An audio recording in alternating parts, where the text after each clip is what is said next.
Hey guys, this is Kristin Esparza. Thanks so much for joining me on the So She Did podcast. I'm very excited about the guests that we have on the show today. Heather Gray with Discovering Health is joining us. She is a functional wellness practitioner. So rather than me try to interpret what exactly that means, Heather, explain to the listeners, what is a functional wellness practitioner? And I wish there was like a short, easy way to describe it, because it's just really not, but there is, but it's not. But I'm a destroyer of brain fog, chronic fatigue, chronic inflammation, chronic pain. So when you go to the doctor and you say, "Doc, I feel like crap," and they run lab results on you and they tell you, "But your labs look fine," right? That's kind of the area that I play in. I dig a little bit deeper using functional lab work to get to the root cause of your problems instead of throwing band-aids at symptoms. Okay, so you're kind of superwoman. I need you in my life if you can destroy brain fog. We'll talk about that a little later in the episode. But the first time you and I talked, you've told me a little bit about your story, and you were having repeated physical ailments, the same problems over and over again. So tell the listeners a little bit about your story and how you got started with this. Oh man, so I mean, from the start, I like to tell people and laugh that I was basically born constipated. Okay. I remember, when you're so little sitting on the toilet and your feet can't quite hit the ground, and my feet would fall asleep from sitting on the toilet for so long. Uh-huh. And then, having to drink like horrible oil type things. It was probably castor oil, if I think about it back then, these at-home remedies, but nobody ever thought, why is this 3-year-old so constipated? They didn't ever want to dig in deeper. They were just throwing band-aid at symptoms. But fast forward quite a few more years, and when I was 13, I was bit by a tick when I was living in Missouri. Didn't start showing symptoms of Lyme disease until about 2 years after that, when I ended up in the psych ward for the first time for trying to off myself. Wow. And wow. Again, nobody's asking, why is this teenager, trying to take themselves out of the world? They just put me on different prescription medications, patted me on the head, and sent me out the door. Yeah. Fast forward even longer, it was about 7 or 8 years ago, I finally was diagnosed with Lyme disease. So I had Lyme disease for over 20 some years. I had celiac disease for over 20 some years that were never diagnosed. Endometriosis, and just recently diagnosed with Hashimoto's. Wow. Wow. In a nutshell, what brought me here. But what keeps bringing me here is, like you said, the reoccurring. So like the other piece that I've added to this puzzle lately is trauma work.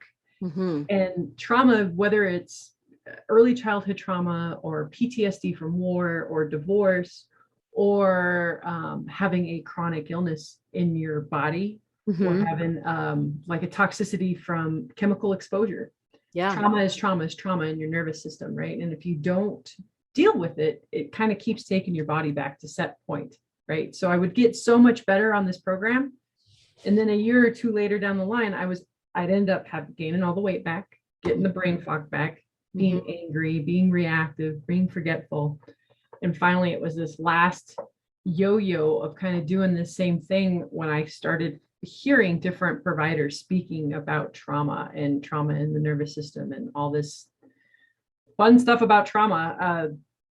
I think what really got me started was the book, The Body Keeps Score. Oof, not for the faint of heart, but if you really kind of want to dig a little deeper into how this works, like he's a psychologist, and he talks a lot about some of the cases, especially with the cases with kids. Yeah. And there were nights I was reading that book just bawling, a blubbering idiot on the couch, and my husband's like, "What are you doing?" And I'm like, "This kid in the bed." I still don't understand why he had to be so graphic in the book, but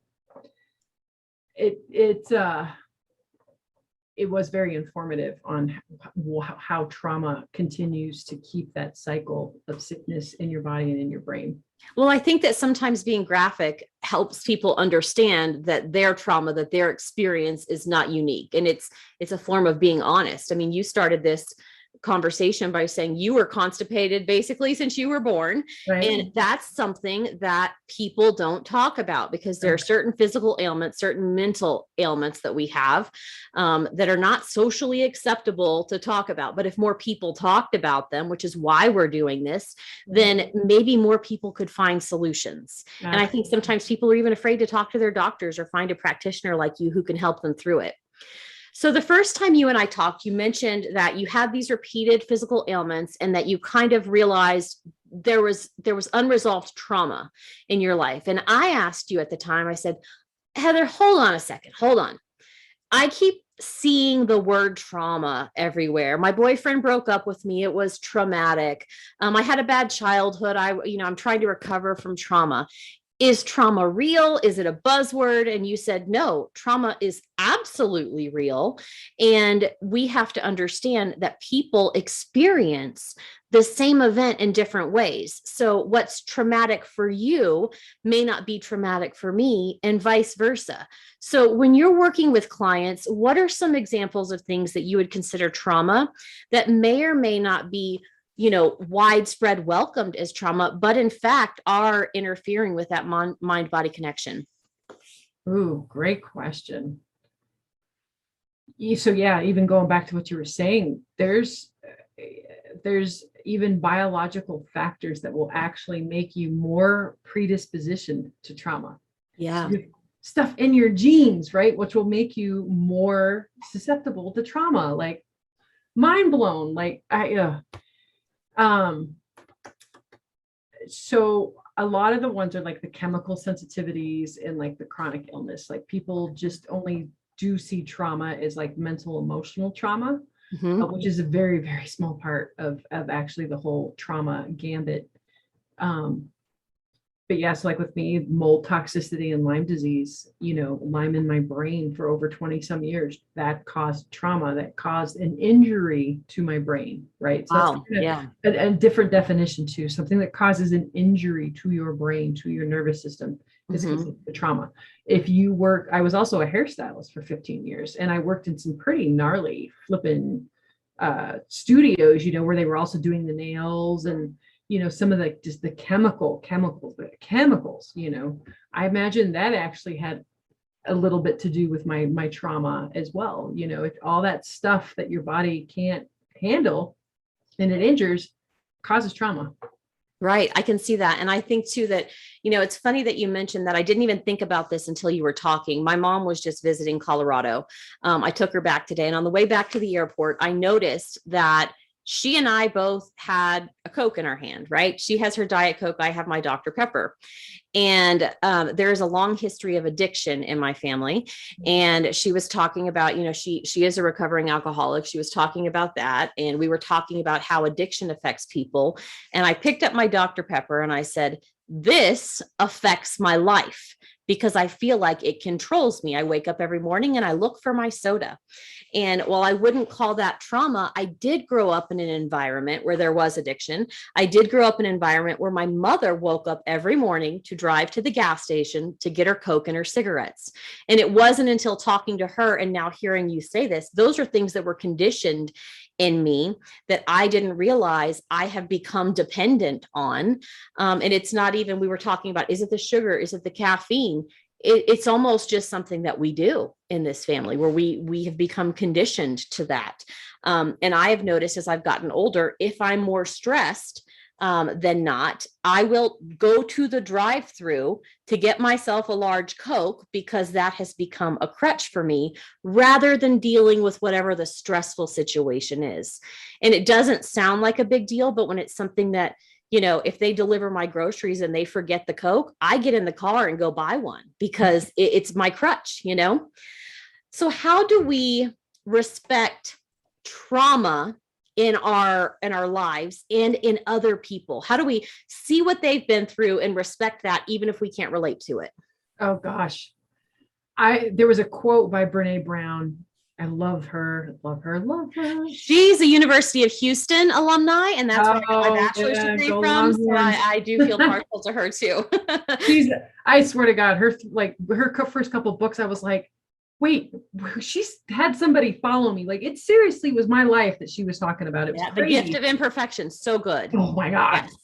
But I recently, this is a little off topic. I recently finished Braving the Wilderness. Yep. And she wrote it before all of the Black Lives Matter and all of that stuff happened. Yep. But if you go back and read it, it is so timely. Yep. It is so poignant. And you wonder how people, especially in our, recent political events, can treat people a certain way. And she addresses that. So any of our listeners, if you want a great book about, vulnerability, authenticity, and how people come to see other people different who have experienced different trauma, any of those Brene Brown books are fantastic. But yeah, so her quote, and I'm not going to do it justice, but it basically says that the way that you can show up and help somebody is by believing them where they're at, right? I love that. Not belittling where they're, because I was guilty of this. Yes. And it happened to me. My mother gaslighted the hell out of me. That's why I didn't even realize I had childhood trauma until I was starting to kind of go through this, because I was gaslighted my whole flipping life. There's nothing wrong with you. You're fine. Get up, dust yourself off. You're going to be fine. Come on now, suck it up. You think I'm bad? You should feel the abuse that I got from my mother. I'm 100 times better than my mother. And then I kind of used to do it to my son too. I'm like, what are you talking about? You don't have, And so, and I had to, once I started going through this program, like I had to really apologize to him and be like, dude, I'm sorry I ever dismissed, belittled, had you not validated. I did not validate your experience at all. And I am sorry for that. Wow. Like, heartbroken sorry for that. That is the last thing I wanted to do to you. Yeah, that's so powerful, because I think too, as parents, somebody's got a runny nose, mommy, I don't feel good. And you've got 25 things to do. You'll be fine. Go lay down. You'll be fine. Here, take some Tylenol, take some Dayquil, whatever it is. You're going to be fine. Shake it off. You're okay.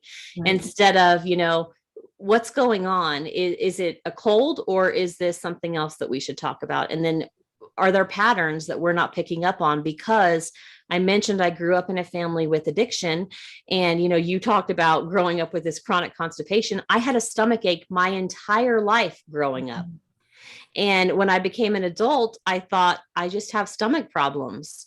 I don't know that I just had stomach problems. I think I had stress problems that nobody paid attention to or recognized, or here, you're fine. Take a Pepto-Bismol. You'll be all right. Or just stay home today. You'll be better tomorrow. Not realizing I spent the first 18 years of my life with a stomach ache almost every single day, and nobody wondered why.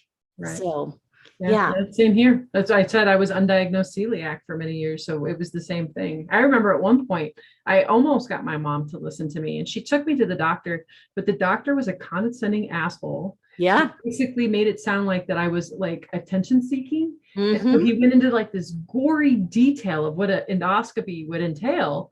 And do you really think that you're sick enough to go through that? So of course I was like, he scared the crap out of me. And so I said, no, I could have gotten diagnosed at the age of 13, but I got talked out of it by the doctor. Yeah. Do you think doctors are leaning toward learning more about that kind of mind-body connection and digging into that? Or, what's your experience with people that come to you who have been to doctors? A little bit of both. I do a lot of networking. And so I'm glad to see that I'm not the only functional practitioner these days. Like I'm a strong believer in the same tide raises all ships. And there are plenty of sick people to go around. Yeah. And there's still a lot of dogmatic, BS, brainwashed, I follow one doctor, Dr. Peter Osborne, and he's awesome. And he puts it out there all the time. 7 hours are all doctors get of nutritional education. Wow. Foundation of our health. And they get 7 hours. So he's constantly putting that out there just to kind of remind you not to put them on a pedestal maybe so much, because that their interests might be swayed in other directions for other reasons. And a lot of times it's not out of malice or out of, ill intent. They honestly don't know any better. They are truly brainwashed into the way that they were inducted into the medical system. Right. And they're trained to write a prescription. They're trained to, stitch somebody up and to fix what's broken rather than look for the root cause of why it was broken to begin with. So I talked about my stomach ache. When I talked to you last time, and I didn't go into this in detail with you last time because I wanted to hear about it on the show, you mentioned leaky gut. Mm-hmm. Okay. So here's another buzzword that I've heard all over the place. What the hell is a leaky gut? Leaky gut. I love it.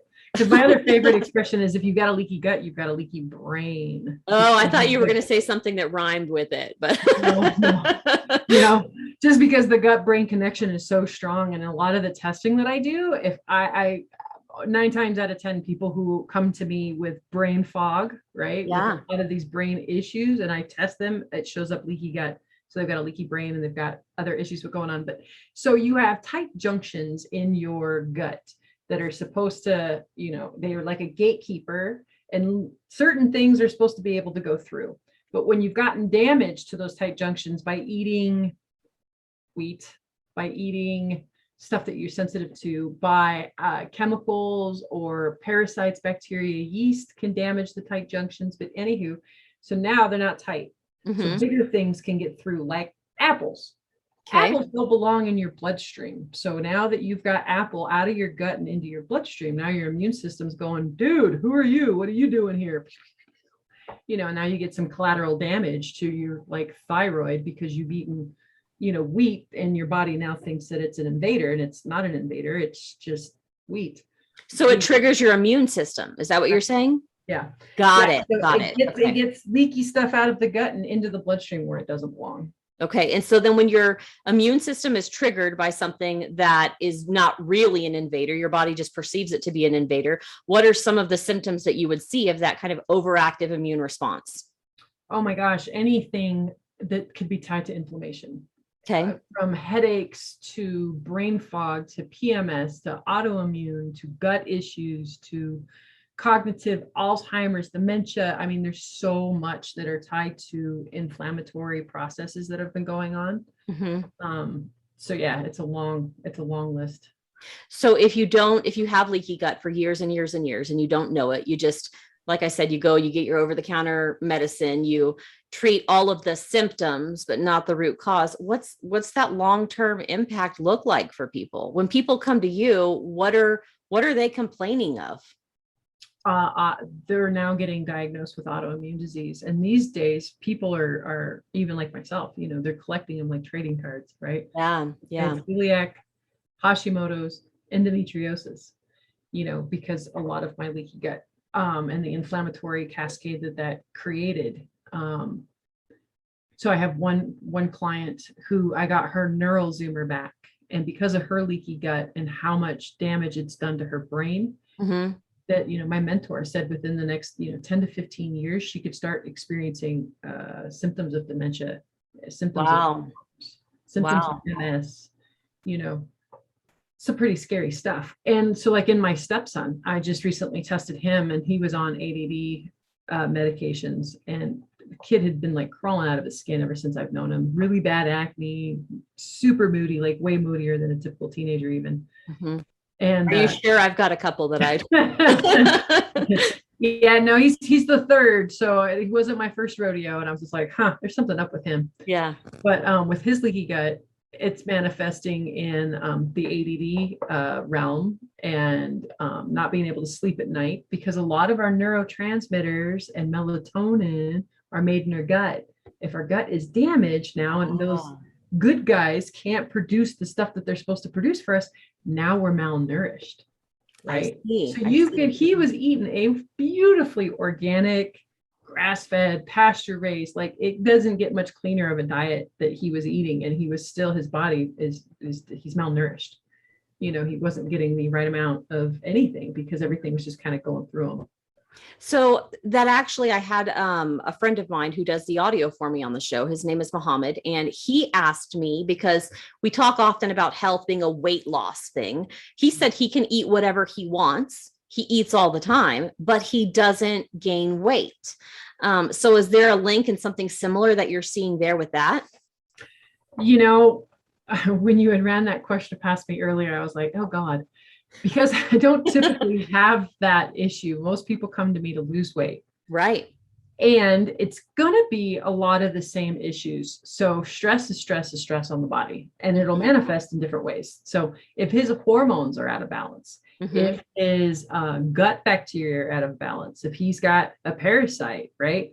What if all of his nutrients just go into those parasites, right? That used to be like the old joke with the old models back in the 80s. They would, drop a tapeworm and then they could continue to eat whatever they wanted and they wouldn't gain weight. I remember reading about that when I was a teenager, and how sad was it that I actually thought, I wonder if I could get one of those. Right. Where do you get a tapeworm? Where do you get one? Can you just order them? Now you probably can, but at the time I remember thinking, is that possible? Yeah. Yeah. So, it's getting the right kind of calories, because I know those folks too, they're like, I can eat whatever I want and I don't gain weight. A lot of it doesn't have a whole lot of nutrition. A lot of it has, a tendency to be damaging to the gut, so it could be similar issues. And I've also known quite a few undiagnosed celiacs that actually have a hard time gaining weight. They'll lose a lot of weight. So I know you use data-driven tools and you test. How do you know if somebody has leaky gut? So I do a blood test when I run the Zoomers. So the Zoomers are it's like a food sensitivity panel, but on steroids. Okay. It's telling me what kind of damage is being done. It's telling me whether it's been damaged in the first, in a week, or if it's been damaged over 6 months. Looking at different peptides. So a typical food sensitivity test is looking for apples, right? So it's pretty generic because there's different parts to apple, right? Right.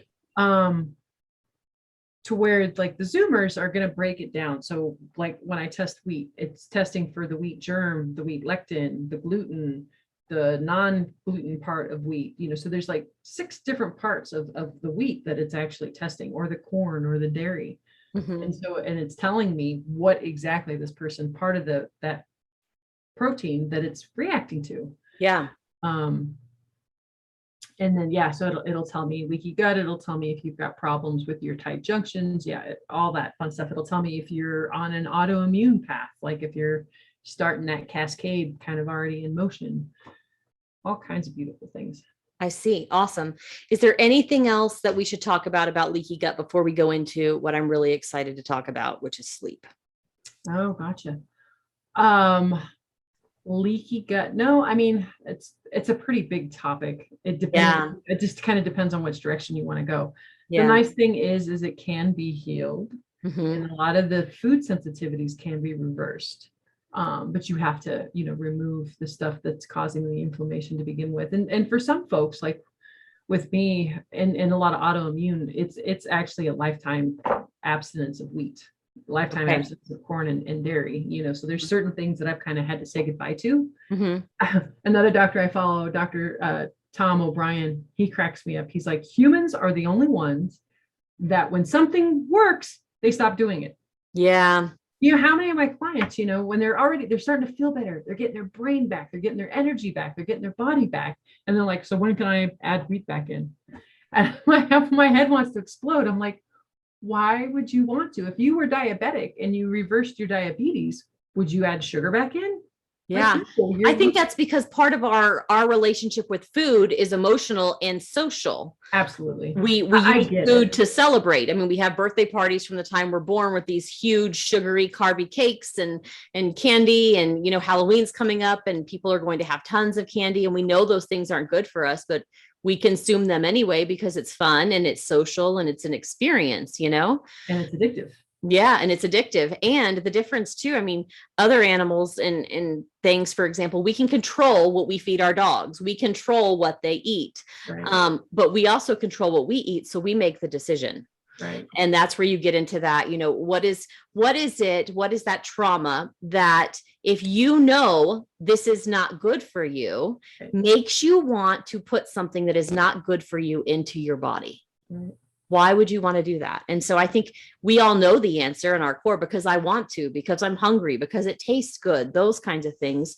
But we've also evolved from this one of the things that I've read about a lot is how our evolution impacts our decisions today. So we evolved from this hunter-gatherer society, right? To now we have an abundance of food. So we're biologically programmed to want to eat all of this stuff because we evolved from the past as people who had to go out and hunt and gather our food. Now that we don't have to, and it's here, our bodies have this biological desire to consume as much of that good stuff as we can. And we have to overcome that by understanding the mental processes that are driving that and starting to look, I think, at our food as fuel, not as, an answer or a band-aid to trauma or to, like I said, I've got a stressful day hitting the drive-through. Instead, I've had a stressful day. What kind of fuel does my body need that's not going to then set off some kind of inflammatory reaction to make me feel even worse? Amen. So we're all getting there. And that's why we have these discussions. So people know that they're not alone. I mean, if somebody is hitting the drive-through after work and they're listening to this right now, you're not alone. Right. Girlfriend, go stop by the grocery store, go grab yourself a salad, and then get in touch with somebody like Heather who can help you find out what are the core issues that you've got going on in your body that are making you feel that way about stress to begin with. For sure. So, and don't underestimate the chemical shitstorm that it's like a laboratory. I mean, these foods have been made to be so addictive. Yes, they really are. So a lot of times people, they shame themselves for not having any willpower, but like wheat has a protein in it called gliadomorphine. Mm-hmm. What's the last part of that word? Morphine. Right? Yeah. Dairy has the same thing. It's called casomorphine. Mm-hmm. Right? Morphine. Wow. So those foods, when you eat them, are hitting that same opiate receptor as morphine. Wow. And I find that these people will never react to it. Like, I kind of have to give them a heads up that you're going to go through withdrawals. Yeah. Right.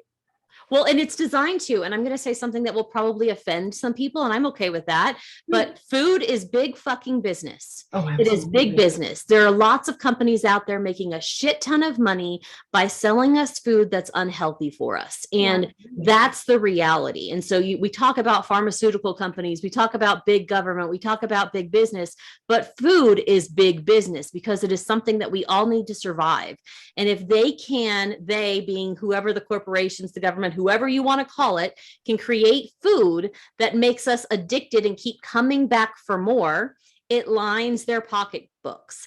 And then we talk about, there's tons of conspiracies out there. I haven't done enough research to talk intelligently about them, but about the fact that, in the United States, the Food and Drug Administration is one organization, and is there a correlation? So I'll let the listeners make their own decision about that. I don't know enough to talk about it, but it does seem like, we eat this food and then we need the drug to heal the damage that the food did. And it's this big, ugly, nasty cycle. And to deny that there's big business involved in that and deny the science, we've got two different things. We've got big business feeding us sugar, making us unhealthy. We're either fat or we're malnourished, one of these things.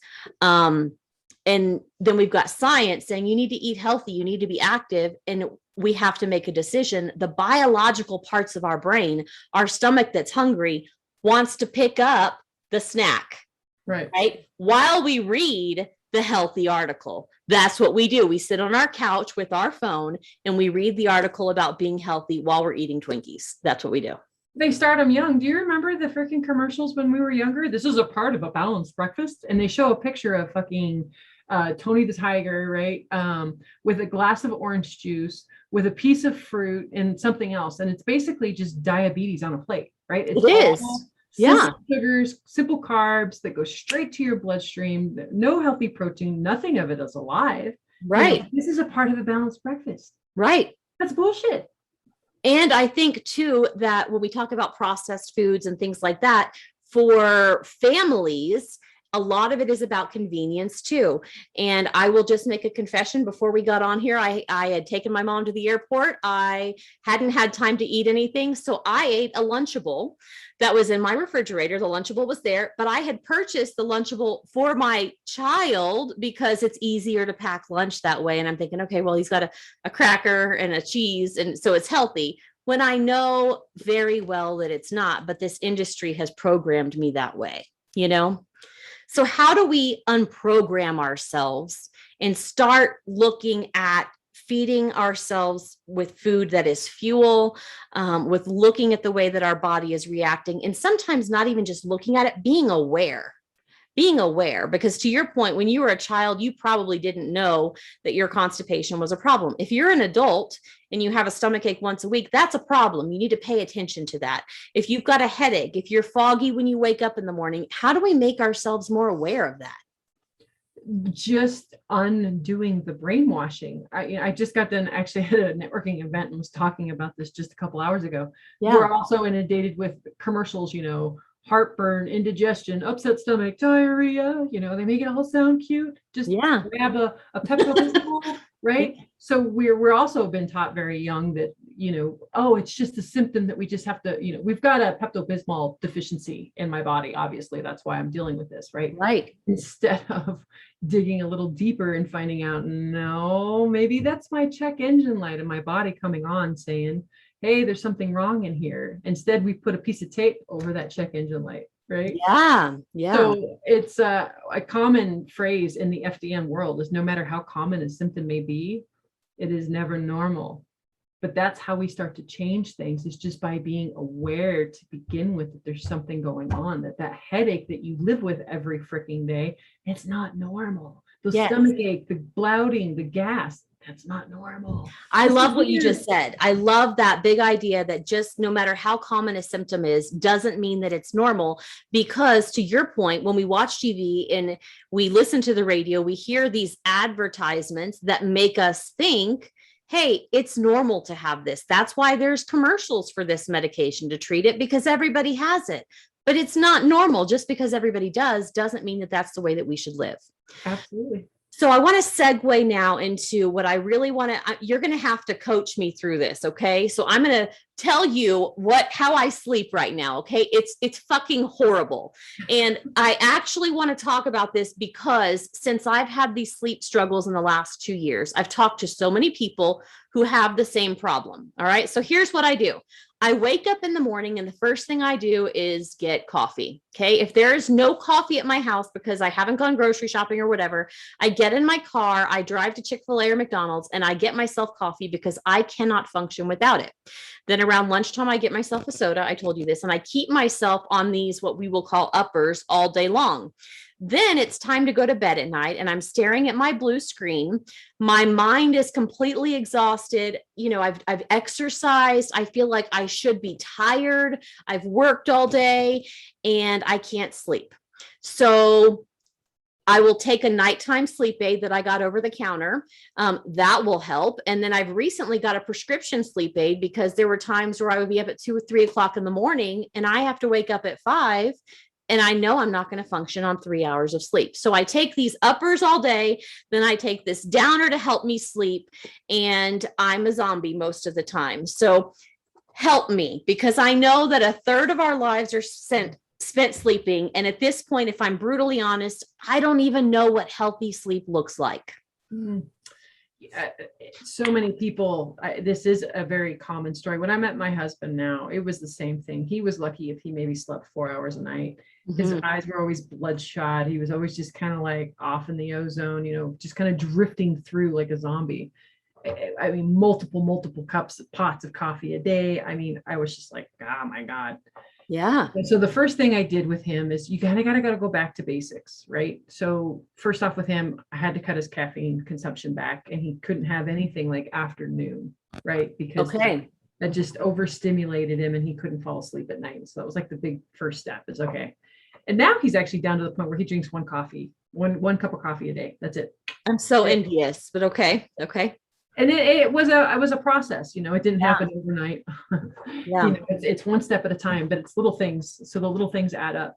And I will say in my office, this is it's not just me. We've got a running joke with lots of people in the office because everybody walks around with coffee literally all day long. I know I'm not the only one doing this. Right. No, absolutely. Sleep is probably one of the number one complaints that I get from folks. That's why I actually have a 6 tips to a better night's sleep on my website as a landing page for people to sign up for. I just did a live Facebook thing 2 weeks ago all about sleep because it's huge. So the blue light thing, you hit on something huge there. So we talked about melatonin.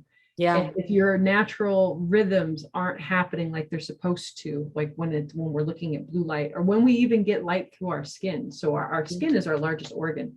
And so we just think of light coming through our eyes, but that's not it. It comes through everywhere. So when we are watching TV at night for like the last hour, just to wind down, we make sure to shut all the lights off. It's just the TV. And then we have our blue blocking glasses that I got from Amazon for $20.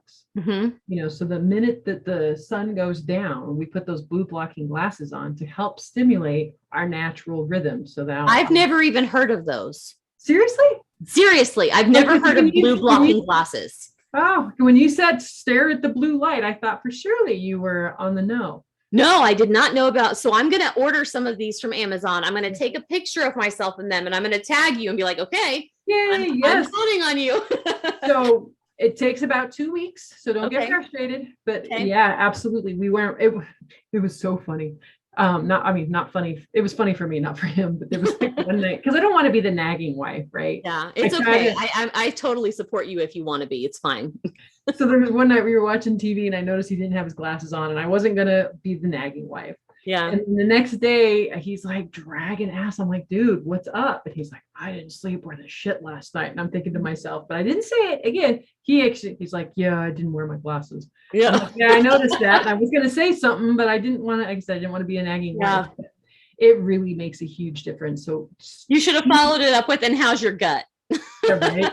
Cheap, easy hack. Yeah. $20 blue blocking glasses.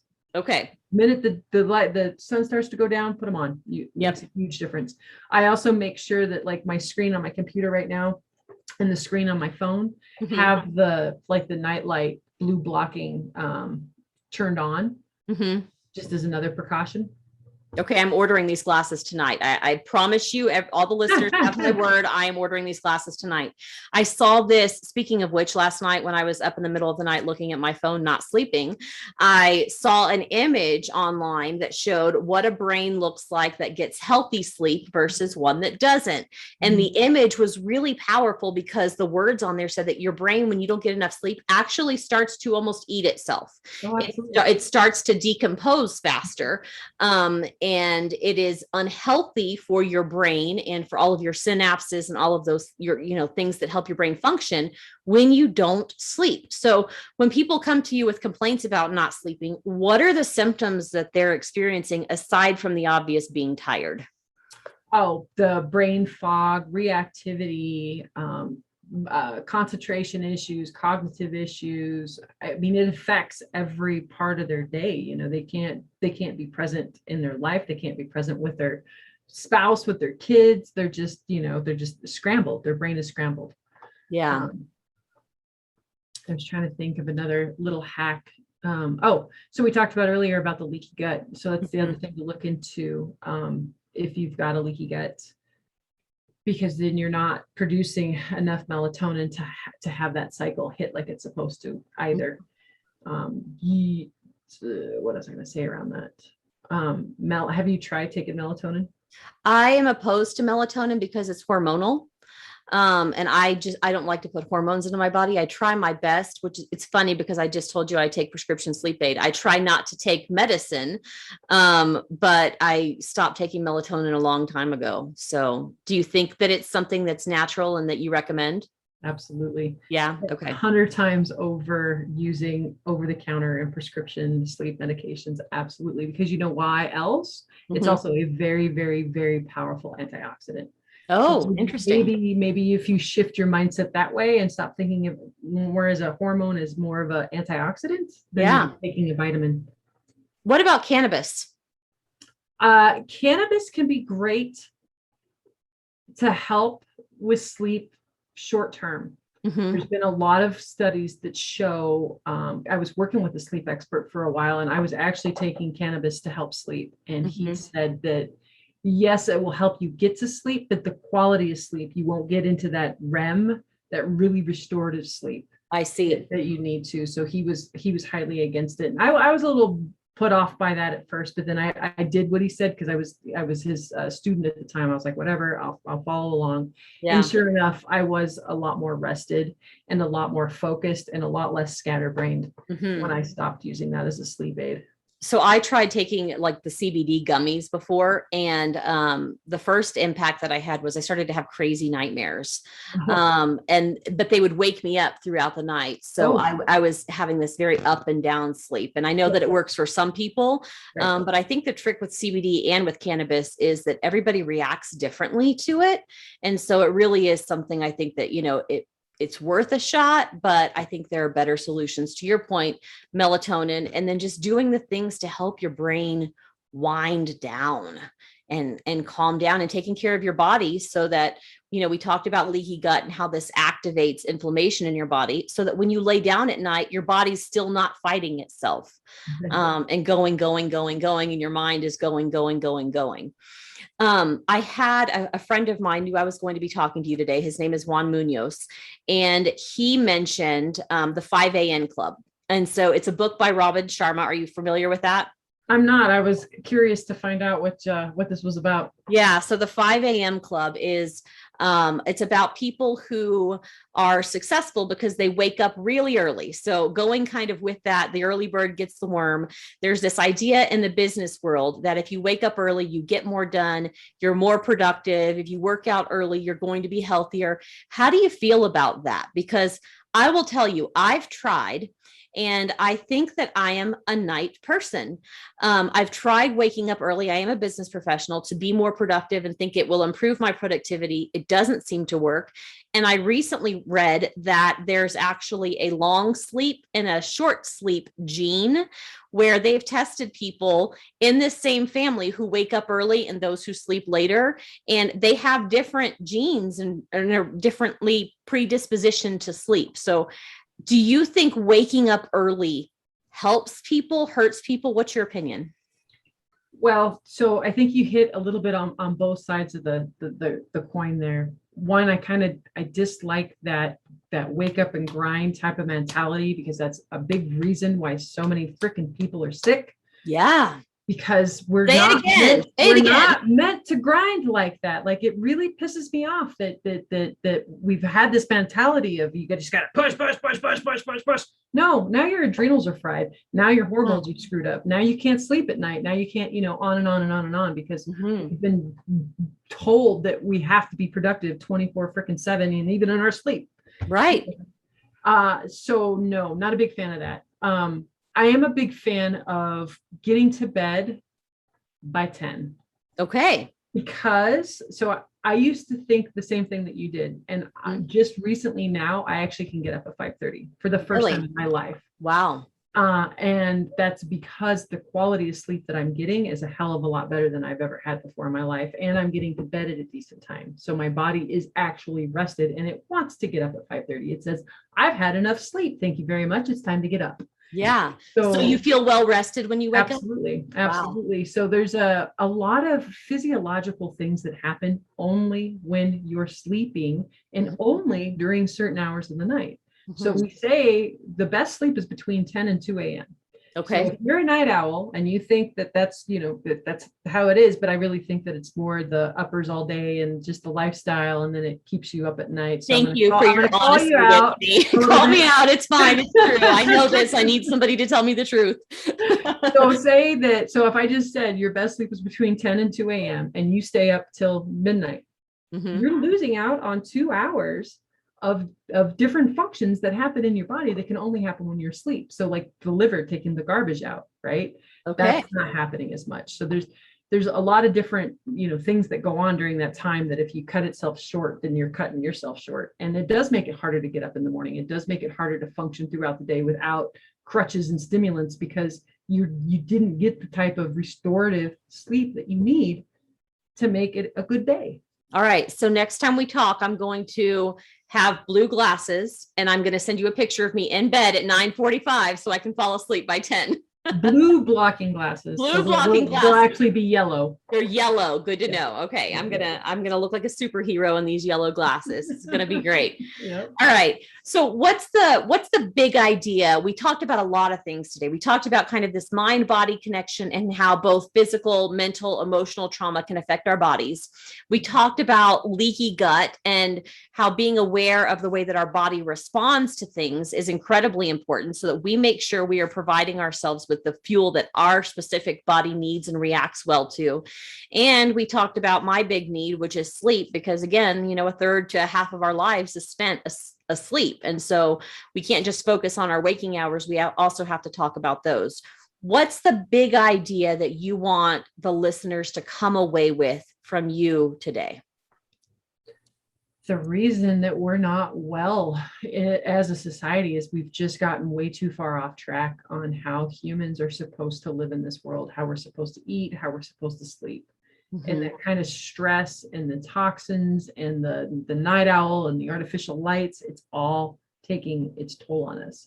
So I guess the big basic word would be get back to foundation, right? You got to get back to foundation. You got to start eating whole, real foods. Mm-hmm. You got to start getting the right amount of sleep. You got to cut out, stimulants during the day, the crutches, and letting yourself feel. Right. Yeah. That's the reason why trauma gets stored in our systems quite a bit, is because when something does hurt us, we don't allow ourselves to feel. Because we're too busy grinding, to your point. We're too busy living this hustle culture to stop for a minute and feel what we feel and feel how our bodies feel. Absolutely. Amen, sister. Yes. All right. So somebody's listening to this right now and they're like, okay, I have all these problems. I've got trauma. I clearly have leaky gut. I'm still not sure what it is, but I think I have that and I need help sleeping. They want to reach out to you. How do they do that? www.discoveringhealthfdn.com. Okay. And what can they expect? So there's that fun little landing page with a sleepy kitty. And all you have to do is put in your email address and you get the 6 tips for a better night's sleep. I just had it recently designed and it's so beautiful and it's so functional. I love it. Mm-hmm. But there's testimonial pages. There's the packages that I run on folks. So you can kind of get an idea of what I'm looking at and why. And then there's, places where you can put in your information to book a free consult, right? So we can dig a little deeper to see if it's a fit, because not everyone's a fit. If you're not ready, like mentally, big time ready of being sick of being, sick and tired of being sick and tired, it's not going to be a fit, right? I've had a couple consultations over the last month with just women who wanted to lose like 20 to 30 pounds. And they're like, well, this is really expensive and this is really hard. And, well, yeah, this is not for that. Like, go join Weight Watchers if that's all you're worried about is losing weight. Like, I'm for the people who are really wanting to make a huge change and an impact in their life, their kids' lives, their grandkids' lives, right? Because they know that there's a different way, there's a better way, and they don't have to keep suffering anymore. Right. So thank you so much. This is Heather Gray again. I'm so grateful for you coming on the show. I'm grateful for your candor, for telling me like it is, telling me to buy some yellow, blue blocking glasses for, stop the uppers and the downers and get it together, and teaching me too about leaky gut, because I truly didn't know before this show what it was. I'd heard about it. It was kind of a buzzword. But now I have a better understanding of what that is. And I think I can be more aware of what my body is doing and how it's reacting to things. So this is Heather Gray. She is with Discovering Health. She's a functional wellness practitioner. So you can tell from her title, this is all about wellness. It's not just about losing weight, gaining weight, fitting into that size 2. This is about making our bodies function well, and as a whole, so that we're talking about holistic wellness here. Anything else you'd like to say to our listeners before we sign off? No, except thank you, Kristin, for allowing this platform to allow me to get out here and spread the good word, right? Yes. Love it. Well, thanks for the great conversation and we'll talk soon. Sounds good. Thank you. Okay. All right. Bye.